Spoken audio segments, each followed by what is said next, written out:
Hello everyone, welcome to Genshin 3.3. In today's video, we're going to take a look at Scaramouche, who was just released in the update, and you can pull from now on the banner. And we're going to take a look at his talents, the weapon choices they gave him, which is probably going to be a signature weapon, the artifacts they gave him, which is probably going to be his new, the new set, his constellations, and try him out in battle, and I'll give my 2 cents on the character as well. There should be timestamps for, if you're curious about certain parts of Scaramouche's set to help you navigate quicker. With that being said, let's quickly dive into it because these videos tend to take a little too long. So let's start with the normal attack talent, which is Yuban My Gen. Performs 3 attacks using the wind blades, dealing Anemo damage. Charged a little different. Gathers a build of high wind pressure and deals AoE Anemo damage after a short casting time, so I'll have to take a look at that. Plunging attack, it seems to be the normal there. Let's look at the attributes. Pretty normal stuff, nothing too crazy. Okay, his elemental skill is Hanega. Song of the Wind concentrates the power of the winds to break free from the shackles of the earth, dealing AoE Anemo damage before leaping into the air and entering the wind-favored state. The Wanderer cannot perform plunging attacks in this state. Okay. When he uses normal and charge attacks, they will be converted into Kugo Fushodan and Kugo Tofukai. Oh boy, that's going to be hard to pronounce.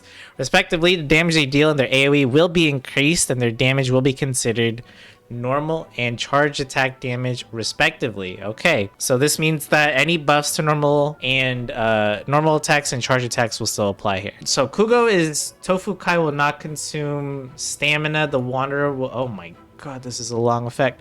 The Wanderer will hover persistently during this time. While this state is active, the Wanderer's movement gains the following priorities.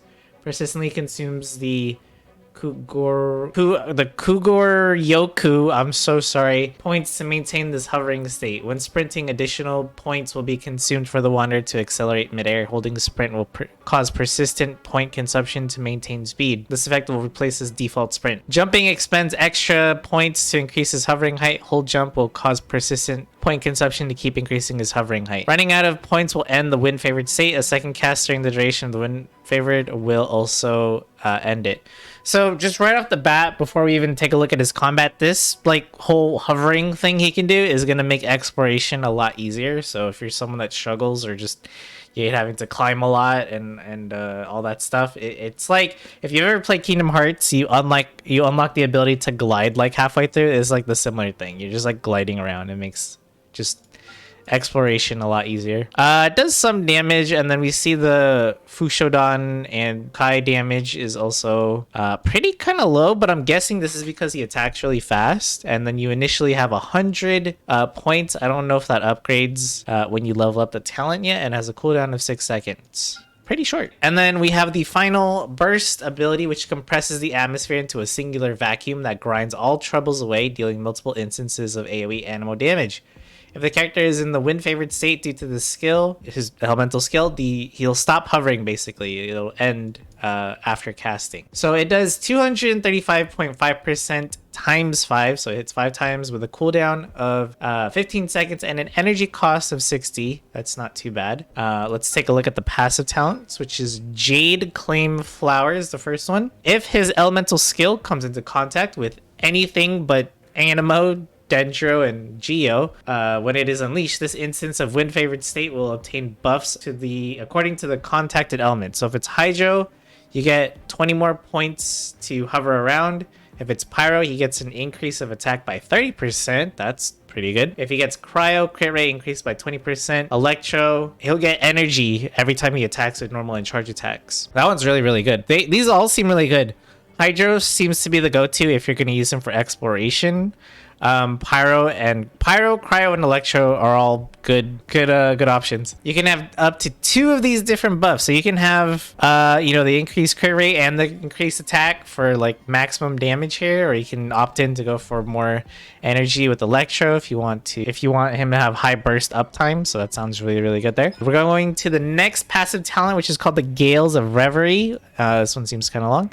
When the Wanderer hits opponents with his Fushodan or Tofukai in his wind favored state, He has 60% chance to obtain the descent effect. The next time the Wanderer accelerates in midair, while in this instance of the wind favored state, this effect will be removed. This acceleration instance will not consume points, and he will fire off 4 wind arrows that will deal 35% of his attack as Anemo damage each. For each Fushodan and Tofukai that does not produce this effect, the next attack of those types will have a 12% increased chance of producing it. The calculation of the effect production is done once every 0.1 seconds. I'm sorry if I'm reading these kind of fast and it's hard to like listen.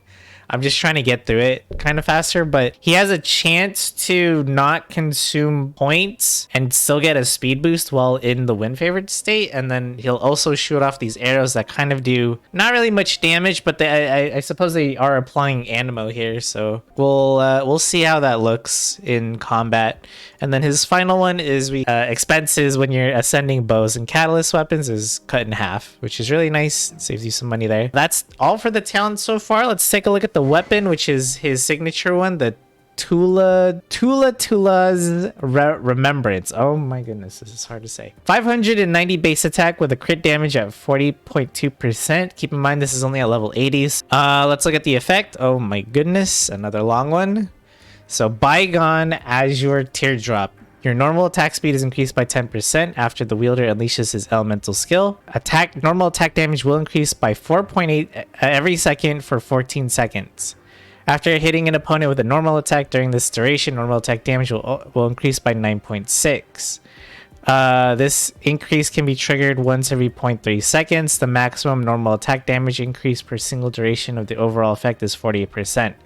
The effect will be removed when the wielder leaves the field, and using the elemental skill again will reset all damage buffs. Talk about being tailor-made for Skara here. This is a lot of damage for normal attacks only. So, you know, it's hard to see who other Catalyst users want a weapon like this, but we're not here to do that right now. That's for a future video. But let's move on. That's a really good weapon for him, of course. Artifacts. So we have the new set, which is the Desert Pavilion, which will also give him yet another normal attack speed increase, as well as give him 40% increase normal, charged, and plunging attack damage for 40% for 15 seconds. Pretty easy stuff there, and I would imagine if I could look at the substats, they'd be something like, oh, you can see right here on the top right, he has 0 elemental mastery. Wow. They do not want you building him in that way. So I'm guessing we want to go crit rate, crit damage, attack percentage, some energy recharge, not too many, but just enough to burst consistently off cooldown and stuff like that. With that being said, let's finally take this guy on a spin. In his character trial, we also have Zhongling and Barbara here for off DPS, or Zhongling's off-field DPS and Barbara here for heals, as well as Hydro. So let's take a look at the normal attacks first. There they are. There's the wind blades. So wow, the range is pretty far. I mean, do they even... Let's see. How far do they go? Oh my god. It's pretty far. That is pretty far range. That's his charge. This is the charge. The big vortex looking thing there. And then... So yeah, he'll throw that. And we have that. Okay. So... Let's try the skill. So we're floating. Oh!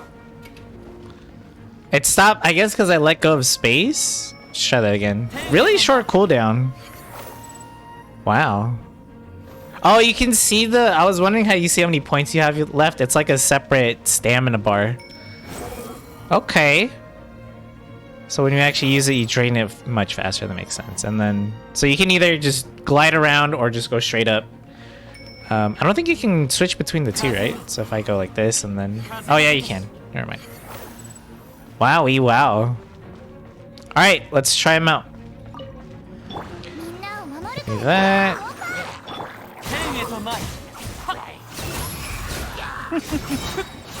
Use the ult.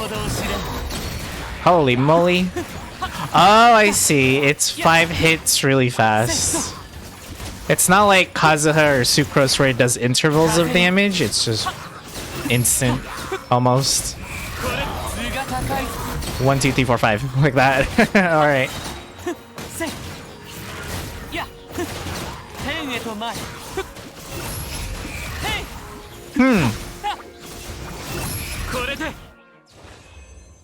Alright, obviously his numbers, you know, he's not a hard hitter because he has so much attack speed. And we saw the multipliers, right, when we were looking at his talents. Yeah, we can see even his burst only does 235% or 235.5% multiplier.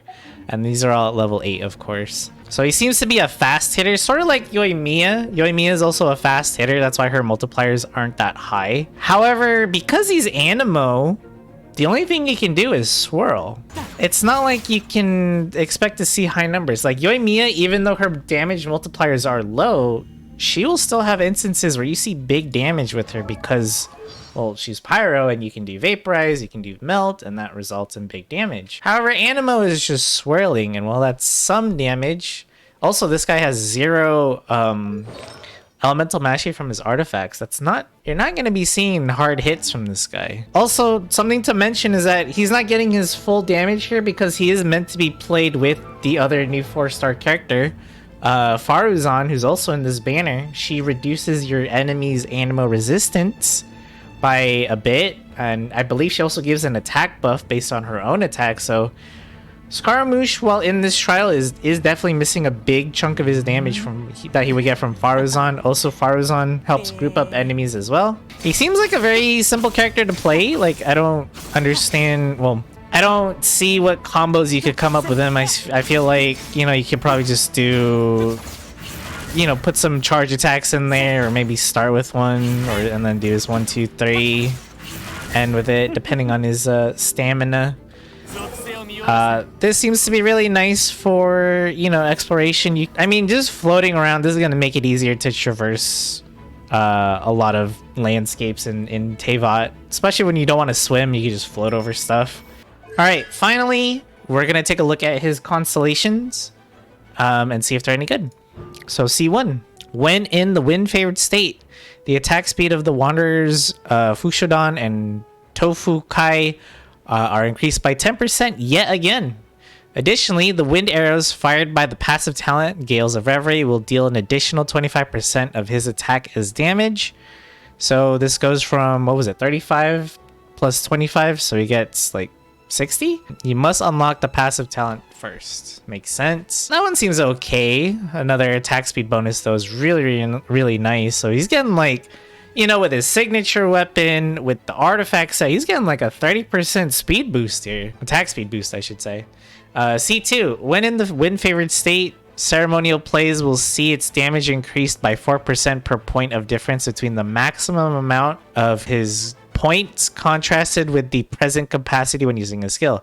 Through this method, you can increase the 5 ceremonial plays damage by a maximum of 200%. Alright, so when you're about to run out of points is the optimal time to use his burst for the most damage increase, which is actually kind of cool. Adds a little bit of depth to the character. And then as C3 and C5, we know are plus skill and plus burst, so that's going to be good in his favor there. I'm sure it'll increase his damage by a bit more.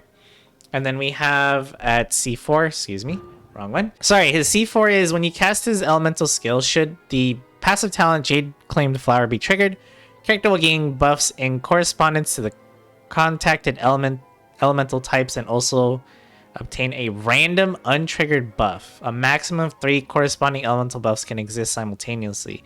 That's actually really good. So say for instance, like I said, you wanted to give him the most damage, right? So you give him a cryo teammate and then you give him a pyro teammate for increased attack and crit rate.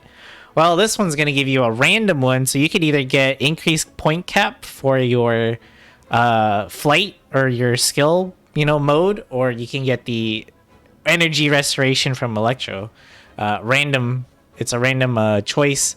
So that's actually really nice. That's a nice constellation, and it can make building teams with him a little bit more interesting since you can get a different buff. And then his final C6.